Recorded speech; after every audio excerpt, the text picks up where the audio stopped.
Ramdam na ang epekto ng El Nino sa ilang lugar sa bansa at inaasahang madaragdagan pa ito sa mga susunod na buwan. Sa kabila nito, tiniyak naman ni Pangulong Ferdinand R. Marcos Jr. na nakalatag na ang programa ng gobyerno para maibsan ang epekto nito. Si Dominic Almilor sa detalye.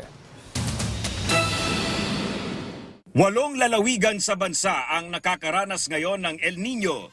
Sa isang pahayag, the Office of Civil Defense Administrator nitong nakaraang linggo, sinabi niyang mas matubal na ang bumabagsak na ulan sa Apayao, Bataan, Cagayan, Cavite, Ilocos Norte, Kalinga, Palawan at Zambales. 5 buwan na silang mababa yung patak ng ulan sila, nabawasan niya ng mga 60% ng usual volume of rain. Hulyo noong nakaraang taon nang magsimulang maramdaman ng El Nino. Maliban sa ilang lugar sa Mindanao, inaasahang aabot sa hanggang 50 lalawigan ang makakaranas ng tagtuyot pagdating ng Abril. Dagdag pa ni Nepomuceno, bagamat hindi pa ganoong kabilis ang pagbaba ng level ng tubig sa mga dam, nakakabahala pa rin lalo't Enero pa lang ay lumalampas na ito sa normal na level.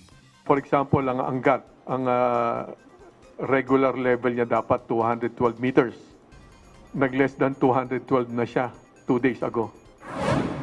Sa isang pahayag sa Candaba, Pampanga, tiniyak ni Pangulong Ferdinand R. Marcos Jr. na nakalatag na ang mga programa ng gobyerno para mabawasan ang epekto ng El Nino, lalo pat inaasahang magtutuloy-tuloy ito hanggang Hunyo.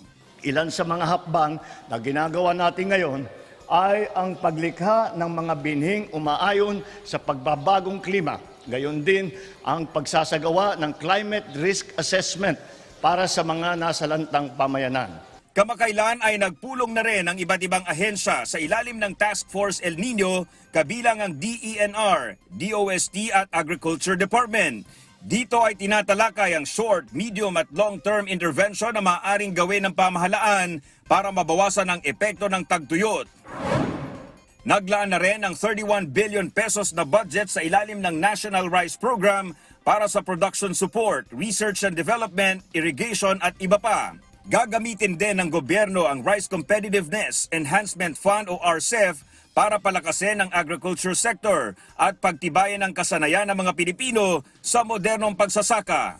Ang ating pagtutulungan na mapaunlad ang ating sektor ng agrikultura ay isa lamang sa mga pangunahing hakbang tungo sa pagbuo ng isang bagong Pilipinas, kung saan walang nagugutom at ang lahat ng masigabong kumikilos para sa mas masaganang kinabukasan. Dominic Almilor para sa Pambansang TV sa Bagong Pilipinas.